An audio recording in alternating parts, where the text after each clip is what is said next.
আমার কোন বান্দা আমার সমকক্ষ আমার ভাগীদার আমার পার্টনার যদি কাউকে বানিয়ে দেয় আমি আল্লাহ তার সেই গুনাহকে কখনো ক্ষমা করি না।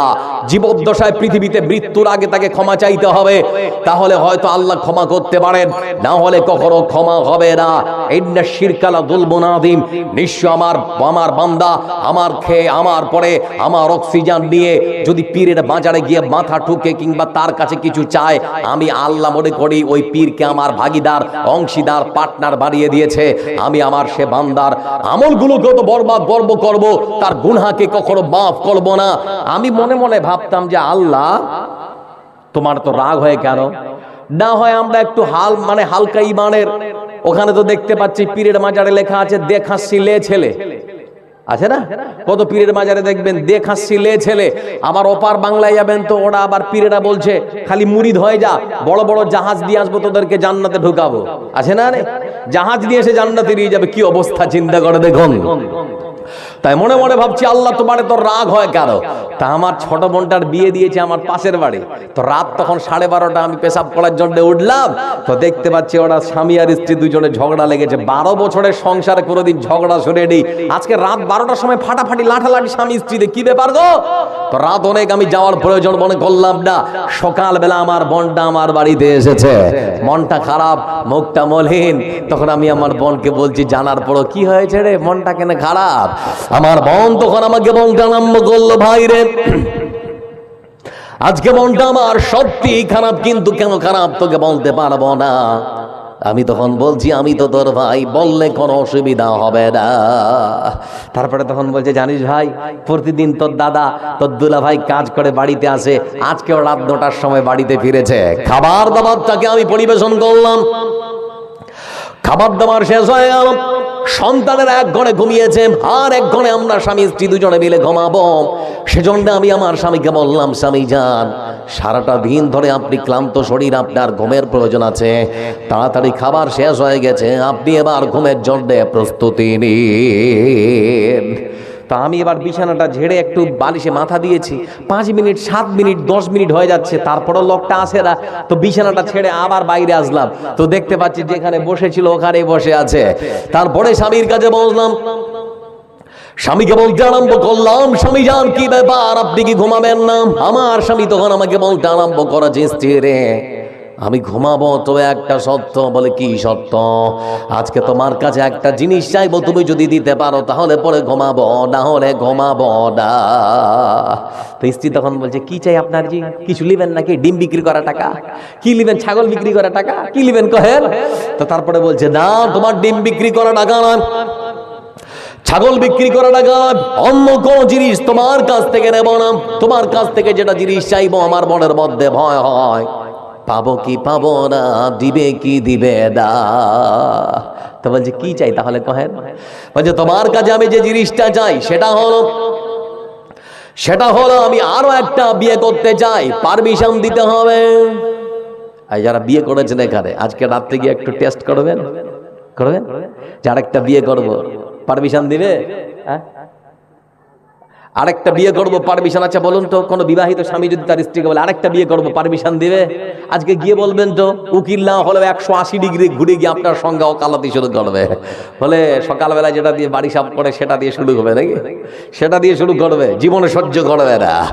আমি তখন বলছি আমার বোনকে, বোন তোমার স্বামী তাহলে কি বলেছিল? বলে আমার স্বামী রাত্রিবেলা খাওয়ার দেওয়ার পরে বলছে আমি আরেকটা বিয়ে করবো। বলতো ভাই কেমন করে সহ্য করি?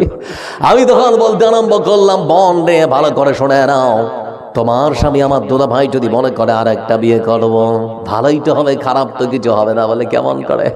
বলে আরেকটা যদি আসে তোমার কাজে কামে সহযোগিতা করবে, রান্না করতে সাহায্য করবে, জামা কাপড় ময়লা হলে পরে পরিষ্কার করে দেবে, তোমার সন্তানদেরকে স্কুলে পাঠাবে, ভালোই তো হবে, খারাপ তো আমি কিচ্ছু দেখতে পাই না। আমার বোন তখন আমার দিকে তাকায় আর বলে ভাই রে সব পুরুষেরা একই হয়, আমার স্বামীও যেরকম তুমিও সেরকম, কোনো পার্থক্য নেই। আমি তখন বলছি তাহলে তোমার রাগটা কেন হলো বলো তো?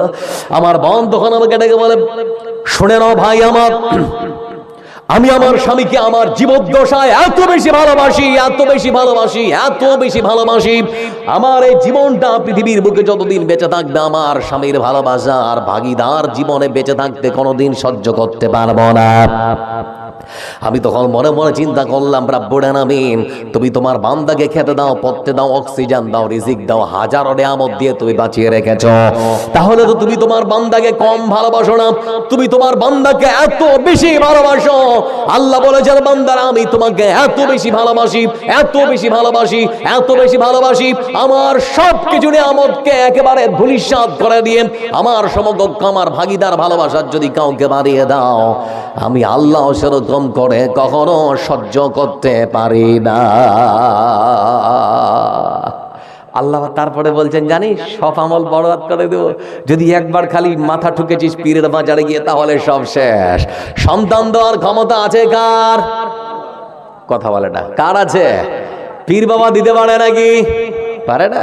আরে ও পাগলা বাবা, আরে ও খাজা বাবা, দজ হাসরে দেখবে তোমার কল বাবা। আরে ও পাগলা বাবা, আরে ও ন্যাংটা বাবা, দজ হাসরে দেখবে তোমার কল বাবা। যত বাবা তত মাজার, বাবা হলো বেসুমার, রেল লাগিনে নেই রে মাজার, বাস লাগিনেই সব মাজার। নিজের বাপের নেয় না খবর, নিজের মায়ের নেয় না খবর, মাজারে দে লাল চাদর। আরে ও পাগলা বাবা, আরে ও খাজা বাবা, দজ হাসরে দেখবে তোমার কল বাবা। নামাজের ধার ধারে না, মাজারেতে গাঁজা খায়, লম্বা লম্বা চুল রেখেছে, শিকল পরা সারা গায়। নামাজের ধার ধারে না, বাজারেতে গাঁজা খায়, লম্বা লম্বা চুল রেখেছে, শিকল পরা সারা গায়। মোচে ঢেকেছে মুখ, মোচে ঢেকেছে মুখ, চেনা যায় না কি কারবার। আরে ও পাগলা বাবা, আরে ও খাজা বাবা, রোজ হাসরে দেখবে তোমার কোন বাবা। মাজার ব্যবসা ছেড়ে দিয়ে ধরো আল্লাহর দিন ও আইন, এখনো সময় আছে তওবা পড়ে হও মুমিন। মাজার ব্যবসা ছেড়ে দিয়ে ধরো আল্লাহর দিন ও আইন, এখনো সময় আছে তওবা পড়ে হও মুমিন। নিজের বাপের নেয় না খবর, নিজের বাপের নেয় না খবর, মাজারে দে লাল চাদর। আরে ও পাগলা বাবা, আরে ও খাজা বাবা, দজ হাসরে দেখবে তোমার কোন বাবা। বাঁচাবার মালিককে কোন বাবা বাঁচাতে পারবে নাকি? বাবার ক্ষমতা আছে। চিন্তা করে দেখুন, লা ইয়াতাকাল্লামুনা ইল্লা মান আদিনা লাহুর রাহমান ওয়া ক্বালা সাওয়াবা। কিছুদিন আগে উত্তরপ্রদেশে একটা মেলা হয়েছিল, সাধুদের মেলা, মহাকুম্ভ মেলার আয়োজন হয়েছিল বহুদিন পর, আপনারা শুনেছেন। তো কুম্ভ মেলায় দেখছিলাম এক বাবা কোন বাবাকে দেখছি কাঁটার উপরে শুয়ে আছে, ও কাঁটা বাবা। কি বাবা? কাঁটার উপরে শুয়ে আছে, কাঁটা বাবা। আরেক বাবাকে দেখছি এরকম করে একটা বড়, মানে কেমন করে, মানে যাই তাই পেঁচিয়ে লাঠি তৈরি করে এরকম করে বাম হাতটা লাঠিটা দিয়ে উপরে করে আছে, তোকে আবার বলছে লাঠি বাবা। কি বাবা? লাঠি বাবা। তো এক সাংবাদিক গিয়ে বলছে, লাঠি বাবা আপনি কতদিন ধরে লাঠিটা এরকম করে নিয়ে আছেন? বলে আমি যখন থেকে সাধনা শুরু করেছি তখন থেকে এরকম করে হাতটা নিয়ে আছি। বলে ক বছর হলো? বলে 14 বছর। সাংবাদিক তখন বলুক যে আপনি পায়খানা করার পরে পানি কোন হাতে নেন গো? বুঝতে পারেননি? এই হাতটা যদি এরকম করে চেড়েই লাঠিটা নিয়ে থাকবেন, তো আপনি পায়খানা করার পর পানি কোন হাতে নেন? যেই এই কথা বলা, তখন সাংবাদিককে দেখতে পাচ্ছি ভিডিওতে তাড়তে শুরু করেছে। মানে এরকম করে ধোঁকা ফাঁকি দিয়ে মানুষের ঈমানকে নষ্ট করছে। ওরা যেরকম ওদের ঈমান লুট করছে, পীররা সেরকম করে আপনাদের ঈমান লুট করছে। আমার বন্ধু একটা চোর যখন আপনার বাড়িতে চুরি করতে প্রবেশ করে, আপনার টাকা পয়সা সোনা চুরি করবে, ঈমান চুরি করবে না। কিন্তু একটা পীরের কাছে যদি জানো, তো আপনার সম্পদ চুরি করবে, আপনার মূল্যবান ঈমানটাও চুরি করবে। কথা বুঝতে পারেন? আপনার ঈমানটাও চুরি করে শেষ করে দেবে। এজন্য যখন যা চাওয়ার প্রয়োজন, কার কাছে চাইবেন? কথা বল, কার কাছে চাইবেন? পীরের কাছে যদি গিয়েছেন, এই শিরকার বিদাতে যদি যুক্ত হয়েছেন, হাজার দোয়া করুন, দোয়া কবুল হবে না। তো বন্ধু আমার, আমি ভাবছি যে আল্লাহ সবকিছুই বরবাদ কেন, এটা আবার কেন? তো ধরে নিন আপনাদের শিকস্তি গ্রামের একটা মেয়ের বিয়ে লেগেছে।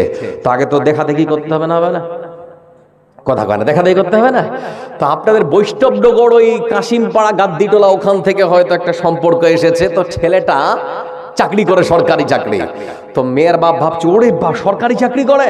তোর স্ত্রী তখন বলছে বাজারে যাও গো, ভালো ভালো বৃষ্টি একেবারে সুন্দর সুন্দর রসগোল্লা, চমচম, ল্যাংচা, আর কি কি আছে নিয়ে আসো, আর বিরিয়ানি, ফ্রাইড রাইস, আর কি কি না, পোলাও, তারপরে যা আছে সবকিছু খালি বাড়িতে সুন্দর করে তৈরি করেছে, পিঠা বানিয়েছে, আর কিছু করেছে, সব কিছু সুন্দর করে একেবারে বানানো হয়ে গেছে।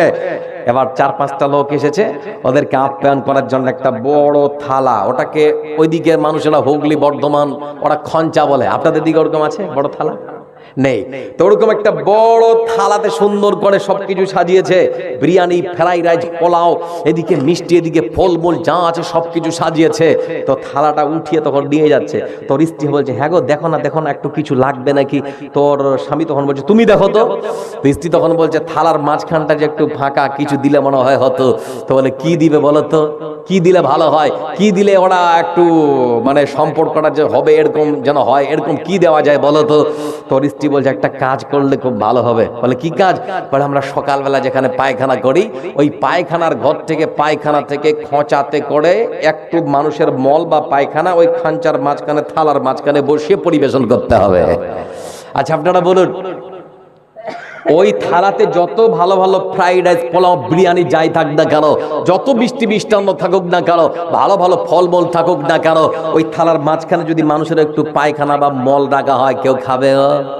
কথা বলে কেউ খাবে? লক্ষ্য করে দেখুন বন্ধু আমার, বাজারের এত সুন্দর সুন্দর মিষ্টি মিষ্টান্ন, ফলমূল থেকে শুরু করে পোলাও, ফ্রাইড রাইস আর বিরিয়ানি, এত ভালো ভালো খাবার, সামান্য মানুষের পায়খানা যেমন করে নষ্ট করে দেয়, কোন সুস্থ মস্তিষ্কের মানুষ যেমন করে গ্রহণ করতে পারে না, খেতে পারে না, সব বরবাদ। সব কি? সব বরবাদ। অনুরূপ বন্ধু আমার, মহান সত্য আল্লাহ রাব্বুল আলামিন তিনি কোরআনে কারীমের ভাষায় বলেন ওয়ালাউ আশরাকু লাহাবিতা আনহুম মা কানু ইয়ামালুন।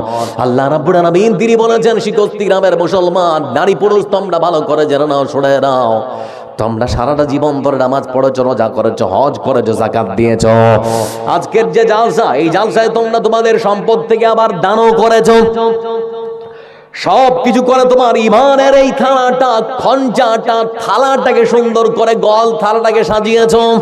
বিয়ে করার পর 5 বছর, 7 বছর, 10 বছর সন্তান হলো না, কোন পাগলা বলেছে চলে যাও হুগলি পাথর চাপড়ি, সেখানে গিয়ে পাথর চাপড়িতে গিয়ে সেজদা কর, পীরের বাজারে গিয়ে তোরা একটু সন্তান চেয়ে।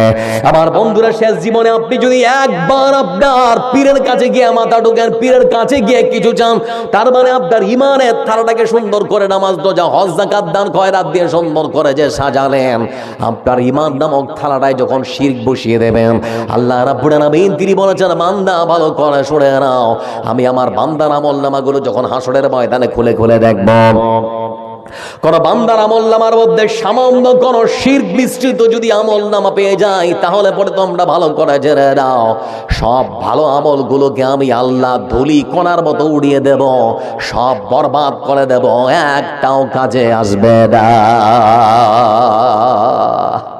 বুঝতে পেরেছেন না পারেননি? যেমন করে ওখানে এত ভালো খাবার, একটু মানুষের মল সব নষ্ট, এতগুলো ভালো আমল করলেন, একটু খালি শিরক করবেন তো সব নষ্ট, একটাও কাজে আসবে না। ওয়ালাকাদ উহিয়া ইলাইকা ওয়া ইলাল্লাযিনা মিন ক্বাবলিক লাইন আশরাকতা লায়াহবাতান্না আমালুক ওয়া লা তাকুনান্না মিনাল খাসিরিন। এবার একটা তথ্য দিচ্ছি আপনাদেরকে, জীববিদ্যা, দেহতত্ত্ব নিয়ে একটা তথ্য দিচ্ছি। আচ্ছা বলুন, আল্লাহ আমাদের কম ভালোবাসেন না বেশি? সবাই বলেন না গো, কম না বেশি? আচ্ছা কত ভালোবাসেন এটা তো আমরা বুঝতে পারি না। আল্লাহ যে আপনাকে ভালোবাসে এটা বুঝবেন কি করে? এটা কি বুঝার কোনো উপায় আছে মৌলভী সাহেব? হ্যাঁ আছে। আপনার যখন নামাজ পড়তে ভালো লাগবে, আপনার যখন দান করতে ভালো লাগবে, আপনাকে যখন গরিব মানুষকে খাওয়াতে ভালো লাগবে, আপনাকে যখন রোজার মাসে রোজা রাখতে ভালো লাগবে, ভালো আমল করতে যখন আপনার মন চাইবে, তখন আপনি বুঝবেন যে আল্লাহ আমাকে ভালোবাসে। কথা বুঝতে পারেন না আমার?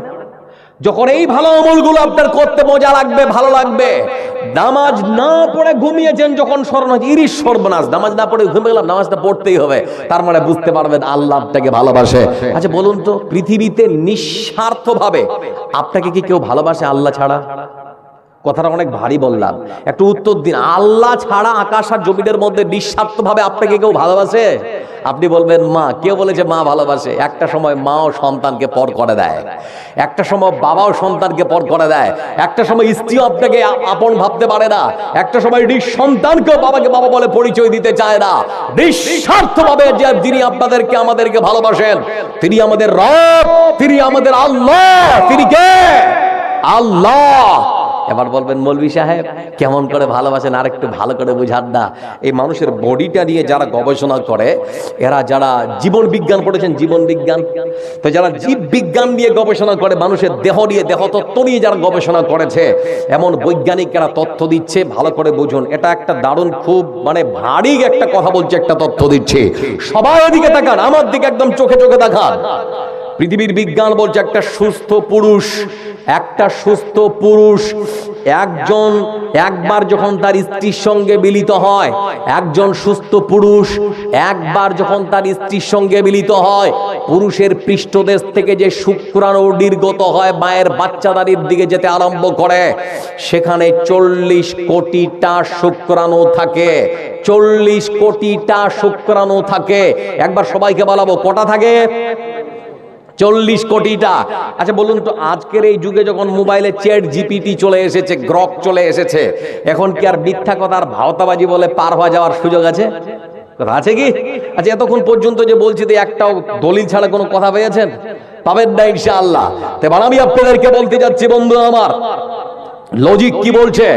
একবার মিলিত হওয়ার কারণে 40 কোটি শুক্রাণু যদি নির্গত হয়, তাহলে মায়ের বাচ্চাদানিতে 40 কোটিটা বাচ্চা হওয়ার কথা ছিল। কথা বুঝতে পারেননি? কথা বুঝতে পেরেছেন না পারেননি? কিন্তু বাচ্চা হয় কটা? একটা, খুব বেশি দুটা, নাকি? কটা হয়? একটা, খুব বেশি দুটা। এবার আমার দিকে তাকান, পৃথিবীর বিজ্ঞান বলছে পুরুষের শুক্রকীট মায়ের ডিম্বকোষকে যখন ফার্টিলাইজ করার জন্য পাগলের মতো বাচ্চাদানির রাস্তায় ছুটতে আরম্ভ করে, রাস্তায় যেতে যেতে বেশিরভাগটাই মারা পড়ে যায়, বাকি থাকে 200 থেকে 250। এই পথে চলতে চলতে 200-250-র মধ্যে বেশ কিছু মারা যায়, বাকি থাকে 1টা থেকে 2টা, 2টা থেকে ওই 1টা। আমার বন্ধুরা এবার কথাটা দিচ্ছি ডেলিভারি, ওই 40 কোটির মধ্যে একটাকে যে আল্লাহ বেছে নিয়েছিলেন, ওই ভাগ্যবান পুরুষ মানুষটা, নারীটা, আপনি আজকে যে জালসা শুনছেন বসে, কথা বুঝতে পারেননি আমার? 40 কোটির মধ্যে আল্লাহ আপনাকে বেছে নিয়েছেন, আপনি কত বড় সৌভাগ্যবান চিন্তা করুন। বাদ বাকি যতগুলো শুক্রকীট গোসল করার সময়, মা বাবা গোসল করার সময় পানির ড্রেন দিয়ে ভেসে চলে গেছে, আল্লাহ তাদেরকে মূল্যায়ন করেনি, আল্লাহ আপনাকে মূল্যায়ন করেছে, সেজন্য আপনাকে বেছে নিয়েছিল। আপনি যখন পাগলের মতো আপনার মার বাচ্চাদানির দিকে ছুটছিলেন, তখন আপনার চোখ ছিল না, তারপর আপনি বিজয়ী হয়েছেন। তখন আপনার পা ছিল না, তারপর আপনি গন্তব্য পর্যন্ত পৌঁছেছেন। যখন আপনি ছুটেছিলেন, তখন আপনার পরামর্শ দেওয়ার মতো কেউ ছিল না, তারপরও আপনি বিজয়ী হয়েছেন। আমার বন্ধুরা, কত বাচ্চা মায়ের পেটে 2 মাস 2.5 মাসে মারা যায়, যায় না? যায় না? কথা বলা যায় না? যায় না? আল্লাহ আপনাকে তখনও মারেননি। কত বাচ্চা 6 মাসে মারা যায়, আল্লাহ আপনাকে তখনও বাঁচিয়ে রেখেছেন।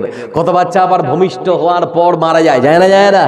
আল্লাহ আপনাকে এখনো বাঁচিয়ে রেখেছেন। এই যে এখন বসে আছেন না, কারো বয়স 5, 7, 10, 12, কারো বয়স 20, 25, 50, 70, 80 বছরের যে মানুষগুলো বসে আছেন, নারী পুরুষ সাইড থেকে বাড়ি ঘরে যতগুলো শিকস্তি এখানে গ্রামে বসে আছেন, ওই 40 কোটির মধ্যে আল্লাহ আপনাকে বেছে নিয়েছেন। এবার বলুন, আল্লাহ কম ভালোবাসেন না বেশি?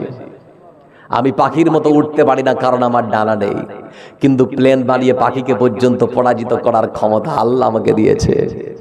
আমি মাছের মতো সাঁতার কাটতে পারি না, কিন্তু টাইটান নামক সাবমেরিন বানিয়ে মাছের থেকে জলের গভীরে যাওয়ার ক্ষমতা আমি আল্লাহর কাছ থেকে পেয়েছি।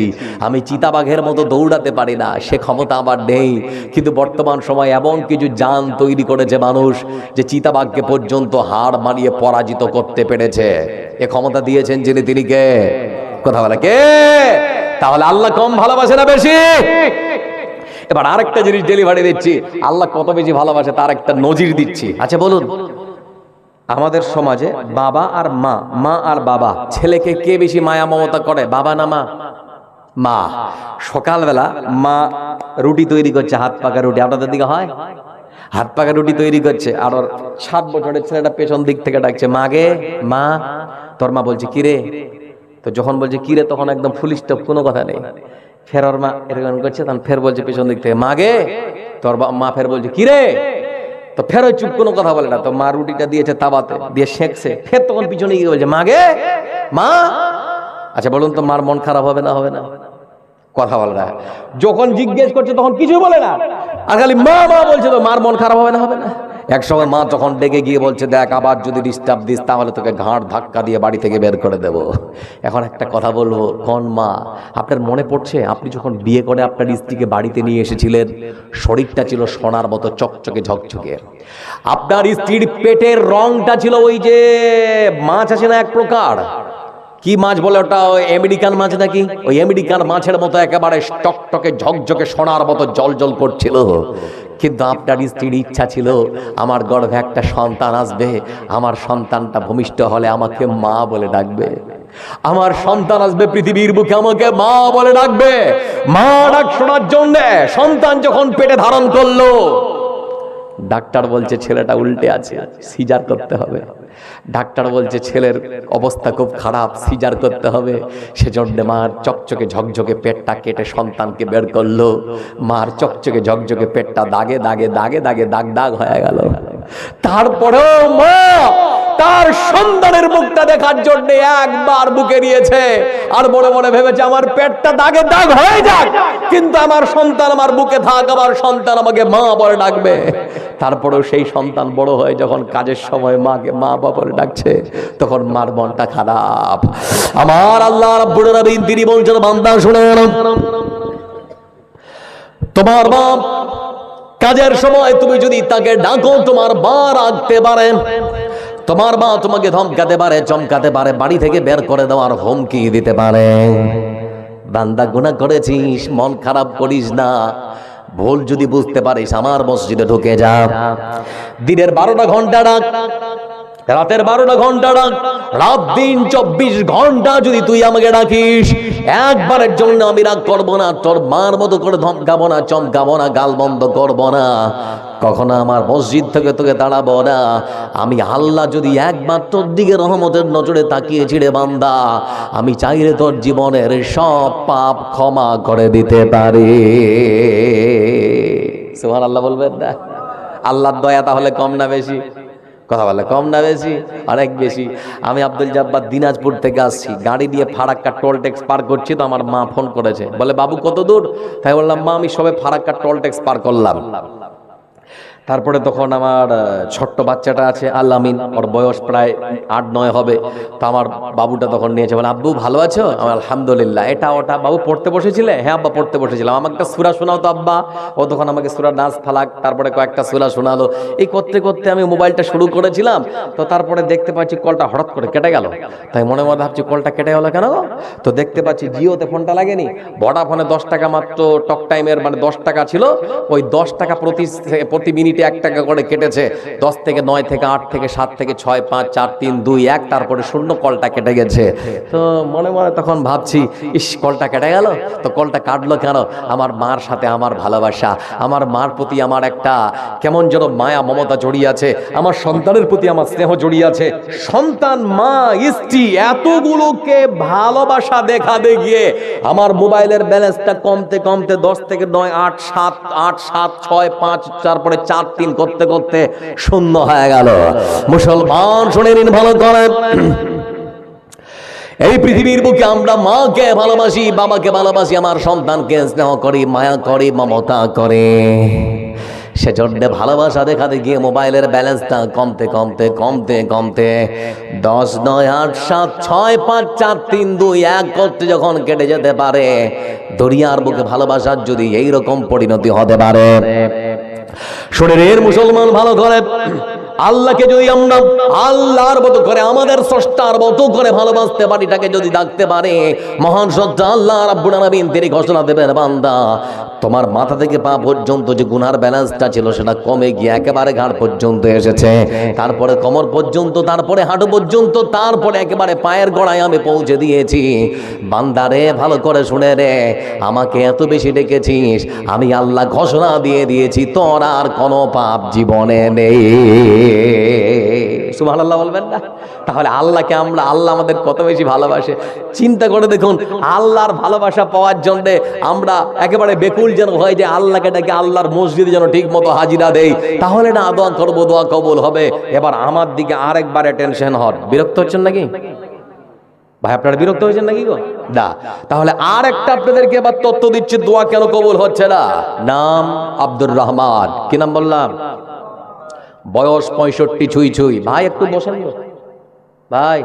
ওই ভাই তোমাকে দেখেই আমি বক্তব্য দিছি, তুমি যদি পালিয়ে যাবো তাহলে আর কি করে হবে? কত সুন্দর চেহারা, কত সুন্দর গো।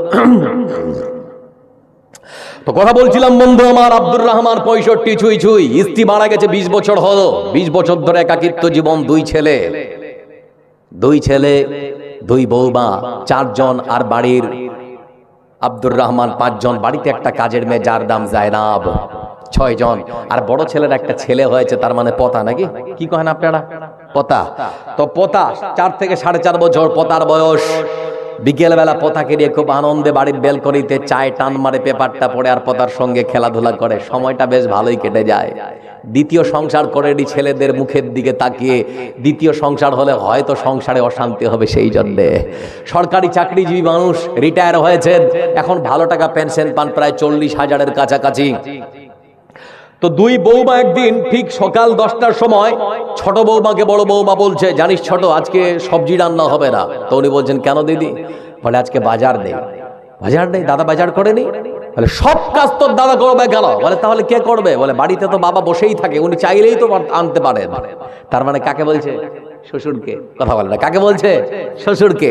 তো শ্বশুর মশাই বাড়ির বেলকনিতে যখন বসে শুনছিলেন, তিনি সে কথা শোনার পর বড়ে বড়ে ভাবলেন, এই সংসারে মনে হয় আমার সময় ফুরিয়ে আসছে। 10টার দিক কিছুদিন পর বড় ছেলে তখন তার স্ত্রীকে বলছে, হ্যাঁ গো, আমার সাদা জামাটা কই? স্ত্রী তখন বলছে, সেটা লন্ড্রিতে ধপাকে দিয়ে আসা হয়েছে। বলে নিয়ে আসতে পারো না, কি করো? আমি কি পরে যাবো? স্ত্রী তখন ডেকে গিয়ে বলছে, আমাকে চিৎকার করবে না। বলে কেন? বলে সব কাজ আমি করবো কেন? বলে তাহলে কে করবে? বলে তোমার বাবা তো বাড়িতেই বসে থাকে, উনি চাইলেই তো নিয়ে আসতে পারতেন। আব্দুর রহমান সাহেব তার পোতার সঙ্গে খেলছিলেন। এ কথা যখন শুনলেন, শোনার পরে তিনি মনে মনে ভাবলেন, এ সংসারে আমার সময় সত্যি শেষ। বেশ কিছুদিন পর সকালবেলা বাড়ির কাজের মেয়ে জায়নাব ফুলকো লুচি, দেশি মুরগির কষা কষা মাংস, আলুর দম। কার কার জিভে জল এসেছে? খারাপ আসেনি? দেশি মুরগির কষা কষা মাংস, ফুলকো লুচি আর আলুর দম তৈরি করেছে। ডাইনিং টেবিলে সুন্দর করে একেবারে সাজিয়ে রেখেছে। বড় ছেলে তখন বাপকে এসে ডাকছে, আব্বা খাবেন না? কোনোদিন বাবাকে ডাকে না, আজকে ডাকছে। আব্দুর রহমান সাহেব বুঝতে পারছেন নিশ্চয়ই কোনো এখানে আছে কিছু রহস্য, না হলে তো আমার সন্তান আমাকে কোনোদিন ডাকে না। আবার বন্ধুরা খেতে বসতে, খেতে খেতে বড় ছেলে তখন বলছে, বাবা যদি অনুমতি দেন তাহলে একটা কথা বলি। বলে কি? বলে জানেন বাবা, ফারাক্কা যে নতুন ব্রিজটা তৈরি হচ্ছে, একদম ব্রিজ লাগোয়ার গঙ্গা নদীর ধারে একটা সুন্দর বৃদ্ধাশ্রম তৈরি হয়েছে, যেখানে সকাল হলে সূর্য দেখা যায়, সূর্য যখন ডুবে তখনও দেখা যায়। মনোরম পরিবেশ, মুক্ত বাতাস, তোমার সমবয়সী অনেক পুরুষ মানুষ সেখানে আছে। বাবা তোমার একাকিত্ব জীবন তো আমাদের খুব খারাপ লাগে, তুমি যদি সেখানে যাও তোমার সময়টাও বেশ ভালো কাটবে। বাবা তুমি একটু ওখানে চলে যাও, বাবা তুমি একটু ওখানে চলে যাও। ঠিক সেই সময় আব্দুর রহমান তিনি তখন বলছেন, খোকারা তোরা কি সত্যি চাস? বড় ভাই ছোট ভাইকে সাক্ষী রেখে তখন বলে, বলতে ছোট কেমন হবে? ওখানে দিয়ে দাও, আমি বলে দিচ্ছি। করতে হবে এটা বলে শেষ 5 মিনিট। আর আমার মাথায় আছে বাবু। আচ্ছা কেউ তো যায়নি, গেছে 2-4টা গেছে। হ্যাঁ ওটাই তো বলছি, কিন্তু মাঝে যদি এই করেন তাহলে তো আর বলতে পারবো না গুছি। আচ্ছা আপনারা বাড়ি চলে যাবেন নাকি গো? একটু। তো বন্ধু আমার ঠিক সেই সময় বড় ছেলে তখন ছোট ভাইকে বলছে, আচ্ছা বলতে ছোট কেমন হবে? ছোট আবার বলছে, না বাবা যদি বৃদ্ধাশ্রমে যান তাহলে খুব ভালোই হয়। ঠিক সেই সময় আব্দুর রহমান সাহেবকে বলা হচ্ছে, বাবা তোমাকে তো একইবারে রেখে আসছি না, মাঝে মাঝে আমরা যাব, তুমি আবার কখনো মন চাইলে আসবে। আব্দুর রহমানের মাথার উপরে যেন আকাশ ভেঙে পড়লো। মনটা খারাপ করে খাবার ছেড়ে তিনি ঘরের ভেতরে প্রবেশ করলেন। ছেলেরা গিয়ে তখন বাবার পাশে বসে বলে, বাবা তোমার কি মনটা খারাপ? দেখো আমরা তো তোমার সন্তান, সেজন্য ভেবেছিলাম যদি তোমার ভালো লাগে তাহলে যাও, না হলে যেতে হবে না। ঠিক সেই সময় আব্দুর রহমান উনি তখন বলছেন, আমি তো তোদের জন্ম দিয়েছি, আমাকেও তো কিছু ভাবতে হয় তাদেরকে নিয়ে। বলে আব্বা তুমি কি সত্যি কিছু ভেবেছো? এরা মনে মনে ভেবেছে, তাহলে মনে ভাব যাবে নাকি।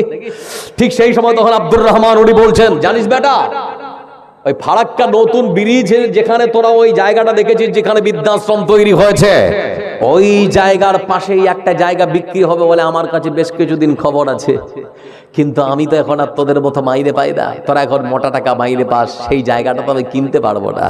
একটা কাজ কর বাবা, তোরা ওই জায়গাটা সুন্দর করে কিনে ওখানে একটা সুন্দর করে তোরা বাড়ি তৈরি কর। আমি তো তোদের বৃদ্ধাশ্রম বা যৌবন আশ্রমে যেতে বলতে পারি না, বরং তোরা ওখানে সুন্দর করে বাড়ি তৈরি কর, যেখানে সকালে সূর্য উঠলে দেখা যায়, সূর্য ডুবলে দেখা যায়, মুক্ত বাতাস, বনরম পরিবেশ।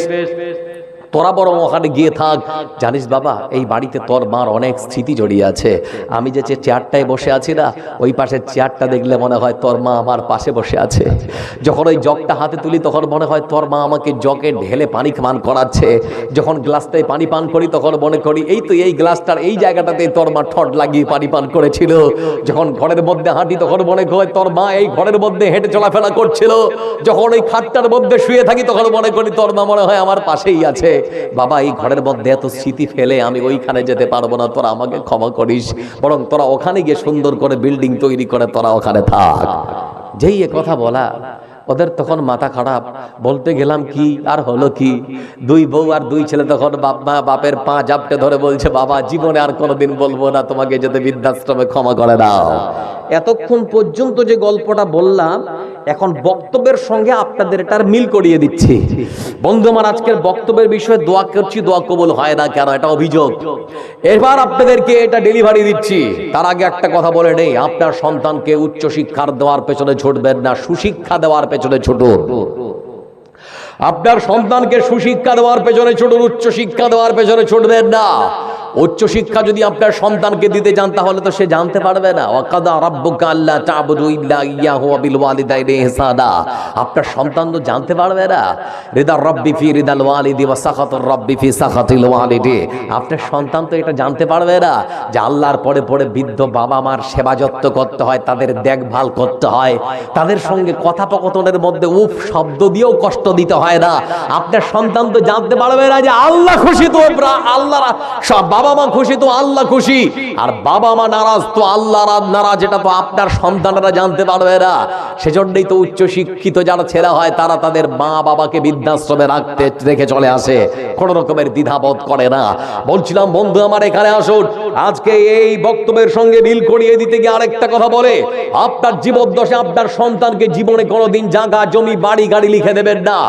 আপনার সন্তানকে বেঁচে থাকতে কোনোদিন জায়গা জমি বাড়ি গাড়ি লিখে দেবেন না, তাহলে আপনার সন্তান আপনাকে বৃদ্ধাশ্রমে পাঠাবে। আর আপনার সন্তানকে উচ্চ শিক্ষা দেওয়ার পেছনে ছুটবেন না, আপনার সন্তানকে সুশিক্ষা দেওয়ার পেছনে ছুটুন। কথাটা অল্প, বাক্যটা ছোট, কিন্তু অনেক কিছু ঢুকে আছে এখানে। তারপরে আমি আপনাদেরকে বলতে যাচ্ছি, এখানে আপনি উচ্চশিক্ষা অর্জন করে কি করেছেন? আপনার স্ত্রীকে নিয়ে আলাদা থাকেন, আপনার সন্তান স্ত্রীকে নিয়ে আলাদা পরিবারে থাকেন, আর বাবা মা খেতে পায় না, আর আপনার প্রতিদিন মাছ মাংস না হলে নিচে খাবার ঢোকে না। আপনার বাবা মা কি খাবে খোঁজ খবর রাখেন না। শুনে রাখুন, যারা এখানে সন্তান আছেন বাবা মার সেবা যত্ন করেন না, বাবা মাকে না খাইয়ে কাঁদিয়ে মসজিদের ঘরে ঢুকে হাত তুলে যদি কেঁদে একেবারে জারে জার করে দেন, তারপরেও দোয়া কবুল হবে না। বাবা মাকে না খাইয়ে বাবা মাকে কষ্ট দিয়ে যদি হজ করতে গিয়ে কাবা ঘরের ঘিলাপ ধরে যদি দোয়া করেন, দোয়া কবুল হবে না। আমার বন্ধুরা, তার মানে বোঝা গেল দোয়া কবুল না হওয়ার আরেকটা কারণ, যদি আমরা বাবা মাকে কাঁদাই দোয়া কবুল, কথা বলে দোয়া কবুল, হারাম যদি ভক্ষণ করে দোয়া কবুল হবে না, শিরক আর বিদআতের সঙ্গে যদি যুক্ত থাকি দোয়া কবুল, আল্লাহ ছাড়া কারো কাছে যদি কোনো কিছু চাই তাহলে পরে দোয়া কবুল হবে না।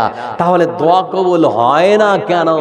এতগুলো কথা আপনাদেরকে মোটামুটি প্রায় 2 ঘন্টা হতে চললো বললাম। তারপরে আপনাদেরকে আরেকটা জিনিস দেখালাম যে দোয়া যে কবুল হয় তার প্রমাণও একটা দিয়ে দিলাম।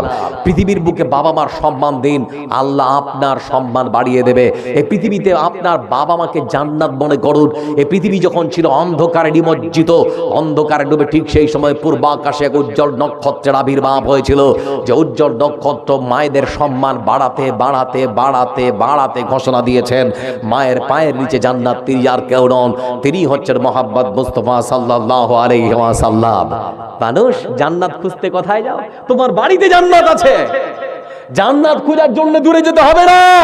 তোমার মা বাবার সেবা করো, পায়ের নিচে পড়ে থাকো, তোমার আয়ু আল্লাহ বাড়িয়ে দেবে, তোমার রিজিক আল্লাহ বাড়িয়ে দেবে। এজন্য বলতে চাচ্ছি, আয়ু বাড়াবেন, মা বাবার সেবা যত্ন করুন। রিজিক চাই, মা বাবাকে খেতে দিন, মা বাবার সেবা করুন, তাহলে পরে দেখবেন আপনার রিজিক বেড়ে গেছে, আপনার রিজিকে বরকত বেড়ে গেছে, আপনার আয়ুও বাড়িয়ে দেবেন আল্লাহ রাব্বুল আলামিন। মা বাবা যদি দোয়া করে, দোয়া কবুল, গ্রান্টেড, কেউ এখানে রুখতে পারবে না। বলছিলাম বন্ধু আমার, তার আগে মা বাবাকে সম্মান দিন, আল্লাহ আপনার সম্মান বাড়িয়ে দেবে। আচ্ছা বলুন তো, সম্মান দেওয়ার মালিক কে? কথা বলে না কে? আল্লাহ। সম্মান ছিনিয়ে নেওয়ার মালিক কে? আমাদের বর্ডার ক্রস করে ওপার বাংলায় 17 বছর ধরে একচ্ছত্র রাজত্ব করেছে আওয়ামী লীগের সরকার, শেখ হাসিনা। আল্লাহ তাকে চেয়ারে বসিয়েছিল, মনে মনে ভেবেছিল এত বড় দল, এত বড় সংগঠন কি করবে আমার। কিন্তু ছাত্র জনতার গণবিক্ষোভের মুখে শেষ পর্যন্ত নিজের জীবন বাঁচাতে হেলিকপ্টারে করে নিজের দেশ ত্যাগ করে বর্ডার ক্রস করে দিল্লিতে এসে আশ্রয় দিয়েছে। খবর আছে না নেই? যে আল্লাহ চেয়ারে বসিয়েছিল, চেয়ারের মান ধরে রাখতে পারেনি, কান ধরে টেনে নামিয়ে দিয়েছে। জান না বন্ধু আমার, জন্য কোনোদিন অহংকার করবেন না, বিনয় হন। আমার রাসূল বলেছেন, পৃথিবীর বুকে কেউ যদি কাউকে সম্মান দেয়, আল্লাহ তার সম্মান আর মর্যাদা পৃথিবীতেই বাড়িয়ে দেয়। বলে মৌলভী সাহেব এরকম কোন উদাহরণ আছে? একটা উদাহরণ দিচ্ছি। আমার বন্ধুরা, পৃথিবীর মানচিত্রে একটা দেশ আছে লিবিয়া। কি বললাম? লিবিয়া। লিবিয়াতে একটা ঘটনা ঘটে গিয়েছিল, এটা কম বেশি সবাই হয়তো যারা মোবাইল ব্যবহার করেন দেখেছেন। একজন আশ্চর্য ধরনের মানুষ, এক আশ্চর্য ধরনের এক ভাই, মুসলমান ভাই, যার নাম আমের আল মাহদি আল গাদ্দাফি। আমের আল মাহদি আল গাদ্দাফি। কি নাম বললাম? নামটা বড় নাকি?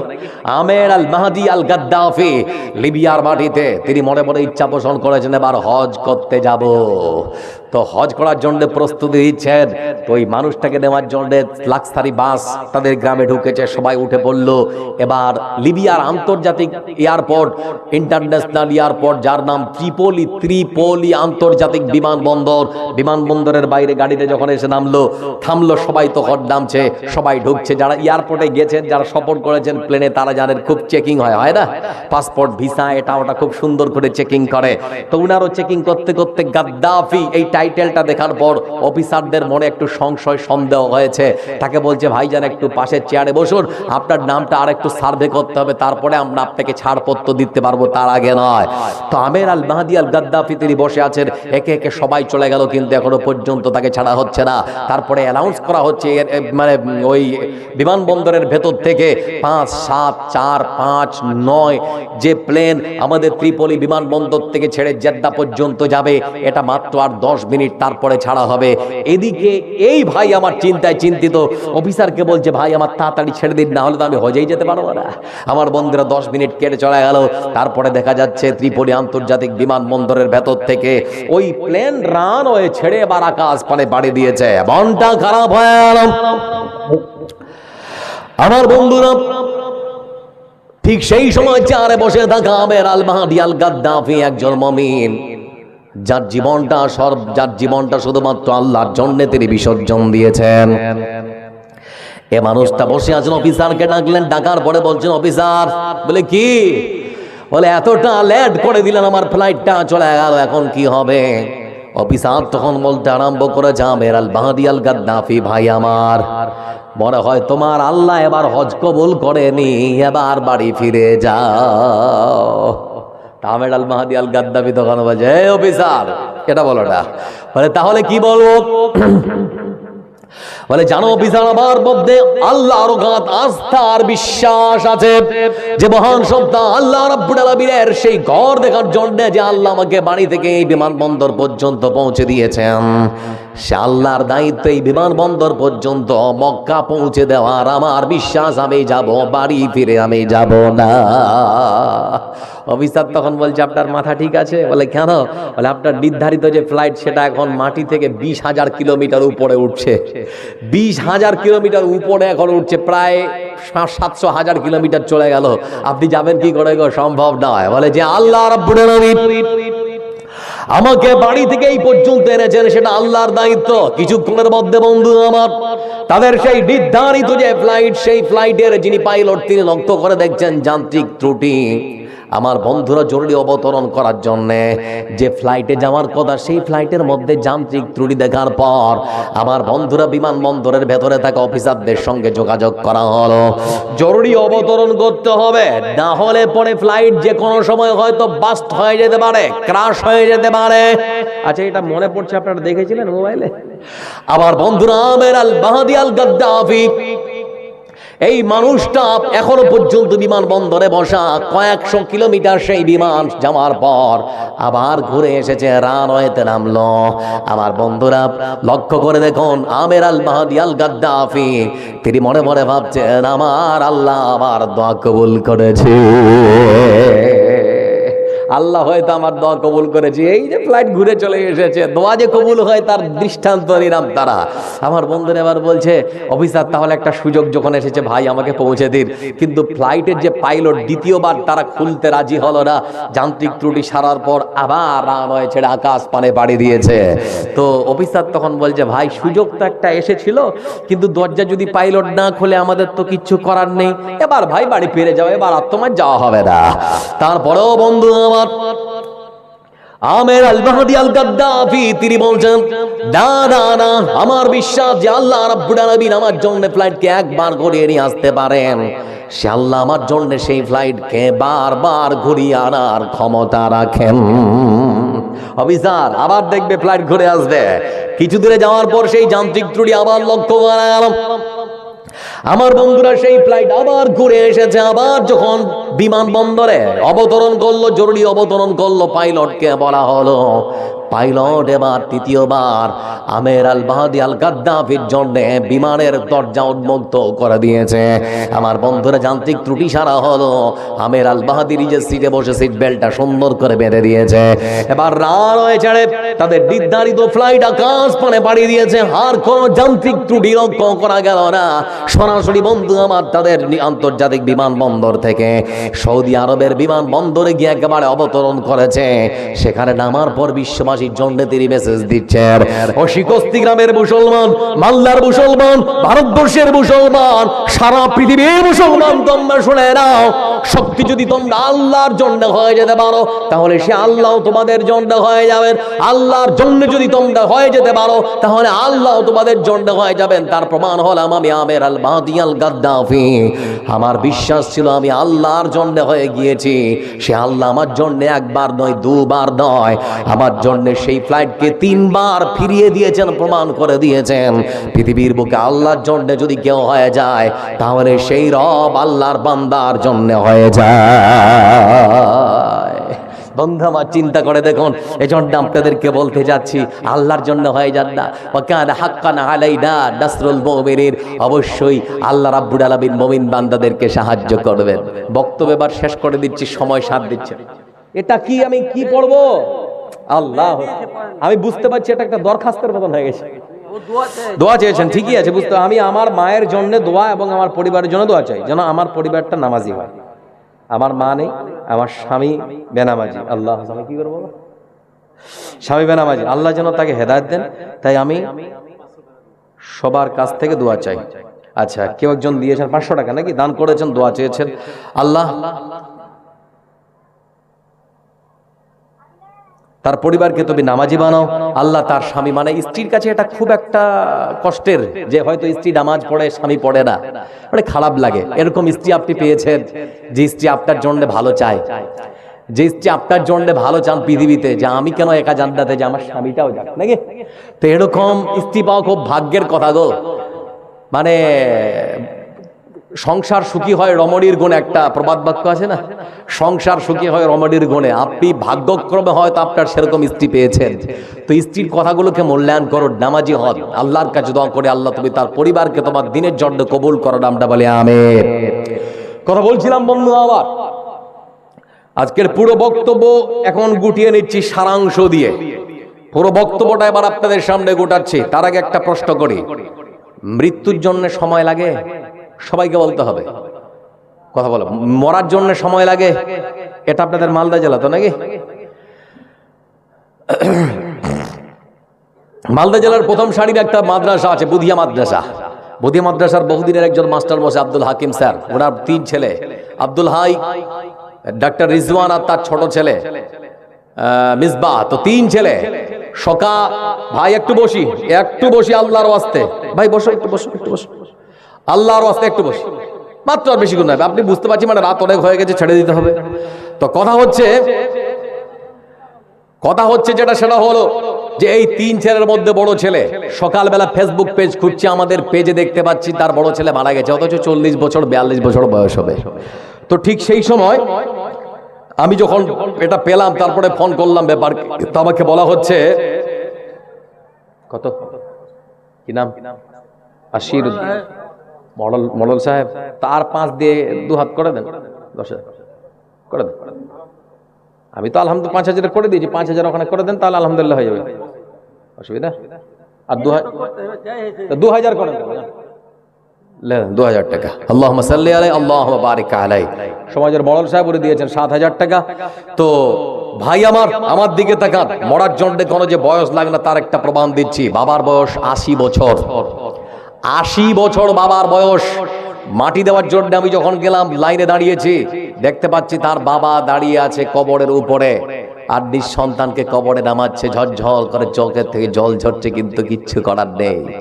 ছেলে চলে গেছে, বাবা বেঁচে আছে, এরকম হয় না কথা হয় না। আজকে রাতের শেষ তৃতীয়াংশে আল্লাহ যখন প্রথম আকাশে আলা বিল মুস্তাগফিরিন ফাগফির আলা বিল মুস্তারজিকিন ফারজুক আলা 500, হ্যাঁ 25 বাকি, মানে 3,000, মানে 2500 টাকা বাকি, 500 টাকা নগদ, 3,000 টাকা। আল্লাহুম্মা সাল্লি আলাইহি আল্লাহুম্মা বারিক আলাইহি। আর কি আছে আপনার কাছে? আমলনামা, এই সব নাম আছে। 2500 টাকা না, আমলনামাটি এখনো সারেননি? একটু পানি দেন, পানি বোতলটা দেন।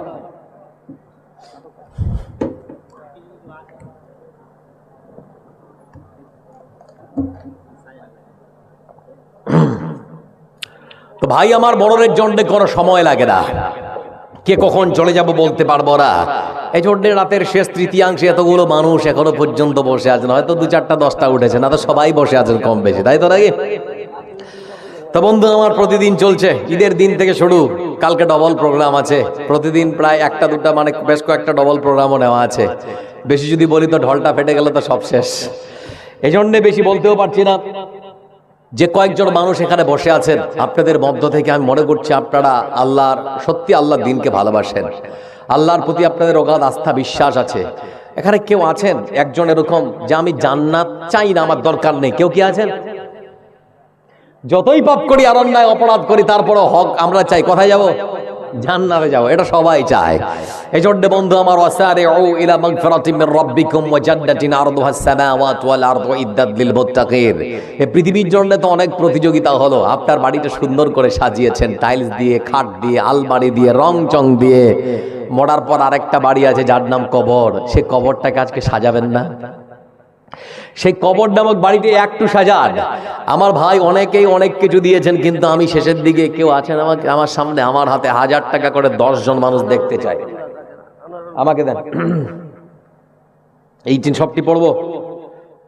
হ্যাঁ, এজাবুল ভাই আমার দোকানদার, ফাইজউদ্দিন মুখলেস প্যান্ডেলওয়ালা নাকি, আনারুল দোকানদার, তারপরে এটা হচ্ছে লুৎফল, তারপরে কালাম ভাই, তাজু ভাই, সামির মাস্টার মশাই, বিশু ওরফে হুমায়ুন, তারপরে আশিরউদ্দিন ভাই মডল সাহেব, উনি তো দিয়ে গেলেন না, শাহজাহান, সেন্টু, তারপরে এটা কি গো, সাবরদি নাকি, হ্যাঁ, আয়েশ মডল, সেলিম, সাদ্দাম ট্রাক্টর আছে, তারপরে এটা কি গো, রালি না বালি না কি লিখেছেন? আচ্ছা, বালি শুধু। রাফিক ভাই আমার, একটু আসবেন, যে নামগুলো বলছি আপনাদের। তারপরে এটা মামিদুনা নাকি, মাসিদুনা লিখ, মাসিদুর কই হয়েছে, কেমন লিখ, দিয়াউল, জাহির, রাহুল, তারপরে বুরজাহান, মতি, ইসরাইল, তারপরে শফি পাইকার, আর ইসরাইল সর্দার সাহেব, তারপরে হাজু, তারপরে সালাম, আজাদ, কায়েশ আর রাখি, যে নামগুলো বললাম একটু আসর। আমি তো জানি না পাবো কি পাবো না, আল্লাহ তোমার দেয়া সেরা জান্নাত, আমি তো জানি না পাবো কি পাবো না। আল্লাহ তোমার দেয়া সেরা জান্নাত, আমি শুধু জানি দোজখের অগ্নি সইতে পারবো না কোনদিন রাত। আমি তো জানি না পাবো কি পাবো না। আল্লাহ তোমার দেয়া সেরা জান্নাত। গুনাহ তো করেছি আমি বালুরাশি সম, অগণিত সীমাহীন। পাপীর তওবা কবুল করে নাও রব্বুল আলামিন। গুনাহ তো করেছি আমি বালুরাশি সম, অগণিত সীমাহীন। পাপীর তওবা কবুল করে নাও রব্বুল আলামিন। আয়ু আমার কমছে দেখো রাত দিন, গুনাহ আমার বাড়ছে দেখো সীমাহীন। তুমি তো পারো দিতে নাজাত, তুমি তো পারো দিতে নাজাত। আমি শুধু জানি দোজখের অগ্নি সইতে পারবো না কোনদিন রাত। আমি তো জানি না পাবো কি পাবো না। আল্লাহ তোমার দেয়া সেরা জান্নাত। আর 2500 বাকি দিয়ে 3000, তো এক হাত করেন, এক হাত করেন ভাই, আল্লাহর ঘরের জন্য নিঃস্বার্থে দেবেন।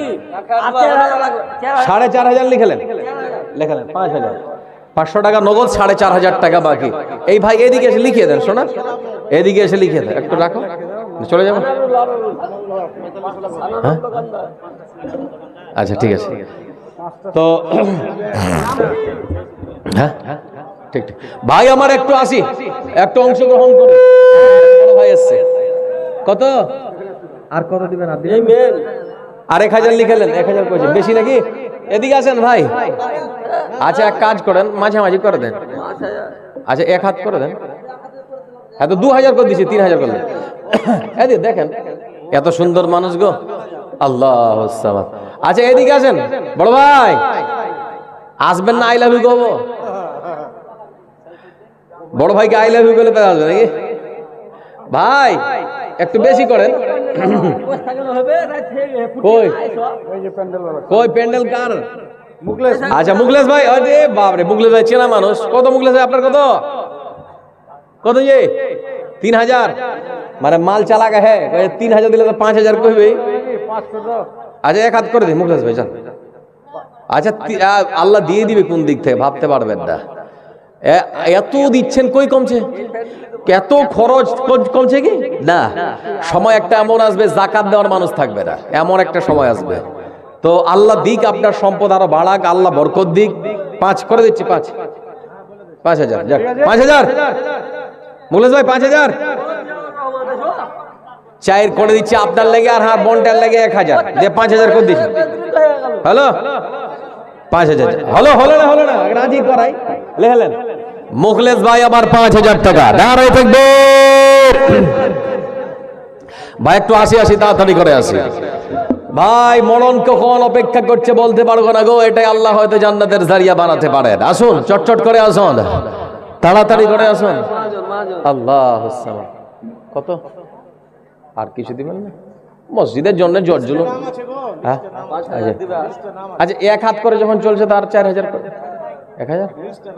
আচ্ছা ভাইজান, আচ্ছা আমাদের দান আর 2000 টাকা পাই, 2000 করে দেন, করে দেন। 1000 নগদ, রব্বুল ভাই আমার 2000 টাকা বাকি। আসুন তাড়াতাড়ি করে। কত জানাজার পড়েছি নামাজ, দিয়েছি কত দাফন। কত জানাজার পড়েছি নামাজ, দিয়েছি কত দাফন। কথা যেন আছে আমারও তৈরি সাদা কাফন, জানাজার পড়েছি নামাজ, দিয়েছি কত দাফন। কত জানাজার পড়েছি নামাজ, দিয়েছি কত দাফন। আমার তরি বাঁধা আছে কোন শেখে আঘাটে, কোন মসজিদে এলানো হবে সহাবে সেই খাটে। আমার তরি বাঁধা আছে কোন শেখে আঘাটে, কোন মসজিদে এলানো হবে সহাবে সেই খাটে। তখন বন্ধই করবে দাফন, তখন বন্ধই করবে দাফন আমাকে স্বজন। জানাজার পড়েছি নামাজ, দিয়েছি কত দাফন। কত জানাজার পড়েছি নামাজ, দিয়েছি কত দাফন। কোন বাতাসে কোথাও যেন দুলছে বাঁশের ঝাড়, কোন সে মাটি কোনখানে ডাকে রে বারবার। কোন বাতাসে কোথাও যেন দুলছে বাঁশের ঝাড়, কোন সে মাটি কোনখানে ডাকে রে বারবার। কোথাও যেন বড় যাত্রী, কোথাও যেন বড় যাত্রী আছে রে চারজন। জানাজার পড়েছি নামাজ, দিয়েছি কত দাফন। কথা যেন আছে আমারও তৈরি সাদা কাফন। জানাজার পড়েছি নামাজ, দিয়েছি কত দাফন। ভাই আমার এবার যে যা পারবেন আসুন, 200, 500, 1000, 2000, 5000 যে যেমন করে পারবেন একটু এসে দেন। কই কালামে? আচ্ছা আচ্ছা দিবে একদম বড় মাছ। আচ্ছা ডিলারশিপ আছে, ডিলারশিপ। উনি যদি গোপনে মোটা টাকা দেন দিন না, কি আছে ভাই? আর কেউ আছেন দেওয়ার মতো? দেবার মতো আর কেউ? আচ্ছা সিমেন্ট ই করেন একটু, যারা যারা হয়তো সিমেন্ট লিখাবেন, আর কেউ যদি ওরকম থাকেন দেন। আচ্ছা ও মায়েদের কত দিয়েছে, দ্রৌপদী থেকে এসছে টাকা, চলে এসছে সব। আচ্ছা আর কেউ যদি মনে করেন কোনো মা খালা কিছু অংশগ্রহণ করবেন তো করতে পারেন। ভাই যুবকেরা যারা দাঁড়িয়ে আছো আসো না, 10, 20, 50, 100, 200, 500, 1000 যে যেভাবে পারবেন দিন, আমি শেষ করে দেবো। 1টা বেজে গেছে তো, কে আছেন আর দেবেন?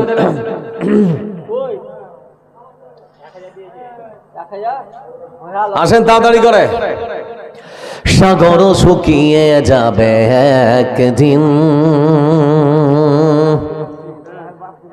পাথর জ্বালানি হয়ে পড়বে,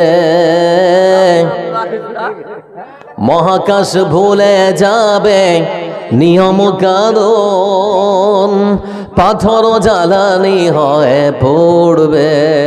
কে কে এই ভাইয়ের কত?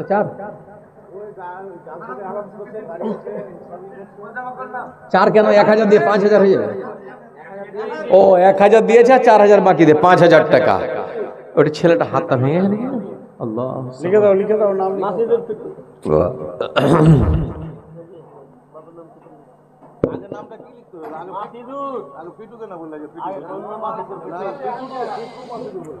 আচ্ছা হলো ভাই, আর কে আছেন গো দেওয়ার মতো? আমি তো জানি না, আমি তো চিনি না। একটু আসেন আপনারা, তাড়াতাড়ি করে আসেন।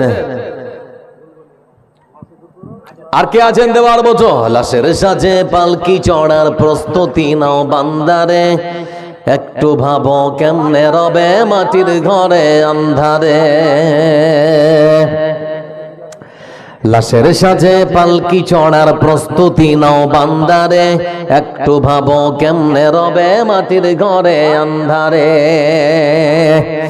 কে জানে কে বাঁচে কদিন জানা কি যায় আহারে, হয়তো কাফনের কাপড় এসে গেছে বাজারে, তোমার দাফনের কাপড় এসে গেছে বাজারে। লাশের সাজে পালকি চড়ার প্রস্তুতি নাও বান্দারে, একটু ভাবো কেমনে রবে মাটির ঘরে আন্ধারে। তোমার লাগি মাটির কবর আছে অধীর অপেক্ষায়, বাঁশ বাগানে বাঁশের সারি নিত্য দোলে দোলে যায়। তোমার লাগি মাটির কবর আছে অধীর অপেক্ষায়, বাঁশ বাগানে বাঁশের সারি নিত্য দোলে দোলে যায়। হচ্ছে তৈরি হয়তো তোমার, হচ্ছে তৈরি হয়তো তোমার আতর গোলাপ সুরমারে, হয়তো কাফনের কাপড় এসে গেছে বাজারে, তোমার দাফনের কাপড় এসে গেছে বাজারে। বাঁশের সাজে পালকি চড়ার প্রস্তুতি নাও বান্দারে, একটু ভাবো কেমনে রবে মাটির ঘরে আন্ধারে। যেই পানিতে গোসল দিবে কুসুম গরম করিয়া, সেই পানি আর বড়ই পাতা আছে তৈরি খাটিয়া। যেই পানিতে গোসল দিবে কুসুম গরম করিয়া, সেই পানি আর বড়ই পাতা আছে তৈরি খাটিয়া। আজরাইলকে কবু বন্ধু, আজরাইলকে কবু বন্ধু ফাঁকি দেয়া যায় না রে, হয়তো কাফনের কাপড় এসে গেছে বাজারে, তোমার দাফনের কাপড় এসে গেছে বাজারে। লাশের সাজে পালকি চড়ার প্রস্তুতি নাও বান্দারে, একটু ভাবো কেমনে রবে মাটির ঘরে আন্ধারে।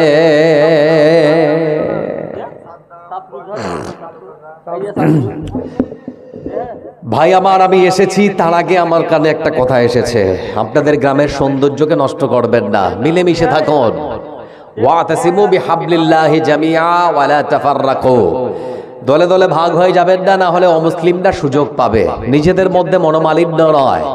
আমি শুনছিলাম আজকে আপনাদের এই জালসার প্যান্ডেলটা হওয়ার কথা ছিল অন্য জায়গায়, সেজন্য মনোমালিন্য করবেন না। ভাই আমার, আপনাদেরই সব, আপনারাই কেন রাগগসা করবেন? অযথা নিজেদের মধ্যে ঝগড়া বিবাদ করে খারাপ দেখাবে। এই জন্যে এবার হয়তো এখানে হয়েছে, সামনের বার আপনারা ওখানে করে দেবেন। নিজেদের মধ্যে আপনারা মনোমালিন্য দূর করে মিলেমিশে থাকার চেষ্টা করুন। অমুসলিমদেরকে আমাদের যে শক্তি, আমাদেরকে যে মানে একতা, এটা যে ফাটল সৃষ্টি হয়েছে এটা বুঝতে যেন ওরা যেন না পারে, আমরা যেন বুঝতে না দেই। এই জন্যে নিজেদের মধ্যে মিলেমিশে থাকুন, ঝগড়াঝাটি করবেন না, মনোমালিন্য করবেন না। আমরা সবাই এক, আমাদের মধ্যে কোনো রকমের হিংসা বিদ্বেষ মারপিট মারামারি কাটাকাটি কোনোভাবেই যেন কোনো কিছু না হয়। মিলেমিশে থাকুন, মিলেমিশে থাকুন, মিলেমিশে থাকুন। ভাই আমার, আর কেউ যদি দেওয়ার থাকেন তো দেন, না তো শেষ করে দিচ্ছি।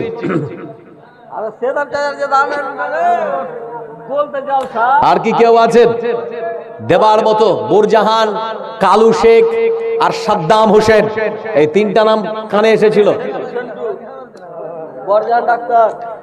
ডাক্তার বাবু একটু আসবেন। বোরজাহান ডাক্তার বাবু, আপনি এতদিন সমাজের সেবা করেছেন, একটু আল্লাহর ঘরের সেবা করে যান। আর যারা আছেন ভাই বোন মা খালা, যারা অংশগ্রহণ করতে পারলেন না, আপনারা অবশ্যই পরক্ষণে অংশগ্রহণ করবেন।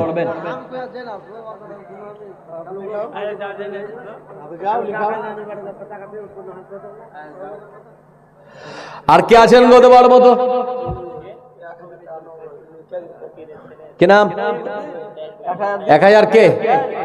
একটু লিখেলেন। 1000 টাকা দেবেন, তাড়াতাড়ি করে লিখে দেন, দেরি করবেন না। বলো।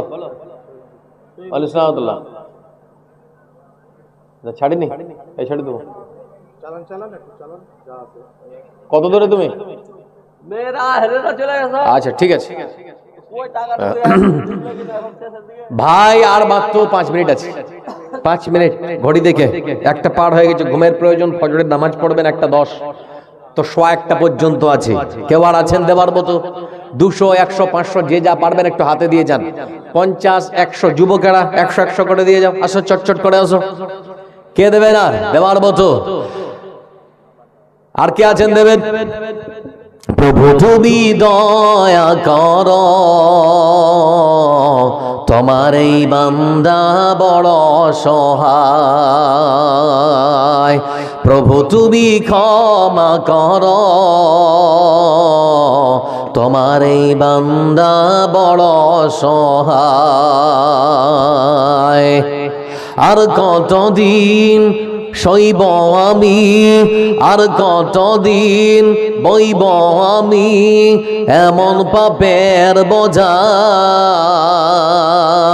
দেখাও আমায় যে পথ তোমার অতি সরল সোজা। আধারে মর দিও না ঠেলে, আধারে মর দিও না ফেলে। প্রভু তুমি দয়া কর, আমার এই বান্দা বড় সহায়। প্রভু তুমি ক্ষমা কর, তোমার এই বান্দা বড় সহায়। কেউ আছেন ভাই দেওয়ার মতো? ভালো থাকুন, সুস্থ থাকুন। আপনাদের সকলের সুস্থতা কামনা করছি। গভীর রাত পর্যন্ত যারা এতক্ষণ পর্যন্ত রাতের আরামের ঘুম হারাম করে, আপনারা আপনাদের অর্থ সম্পদ থেকে যারা দান করলেন, 2000, 5000, 10,000 করে যারা দিলেন, আল্লাহ আপনাদের এই দানকে সদরে গ্রহণ করুন। আমাদের মধ্যে আল্লাহ যারা অসুস্থ তাদেরকে তো